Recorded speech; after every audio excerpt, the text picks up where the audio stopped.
ចឹងបានថាគំនិតច្នៃប្រឌិតវាពិតជាមានសារៈសំខាន់ណាស់សម្រាប់មនុស្សម្នាក់ៗចឹងដូចដែលនៅក្នុងវីដេអូនេះចឹងនៅកន្លែងទីធ្លាវាលមួយមានតែដើមឈើមួយដើមស្លាមួយដើមហើយបើសិនជាយើងអត់ចេះច្នៃប្រឌិតណាវាមើលទៅគួរ មិនមែនជាកន្លែងគួរឲ្យតាក់ទាញទេប៉ុន្តែបរិះម្នាក់នេះគាត់ចាប់ផ្ដើមយកក្តារយកឈើមកធ្វើជាគ្រែដាក់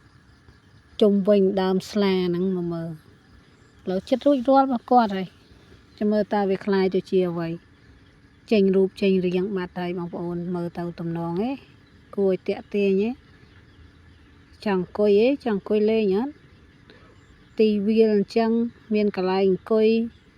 មានដើមស្លាមួយដាក់កាហ្វេប៉េងកាហ្វេដាក់នំដាក់អីមក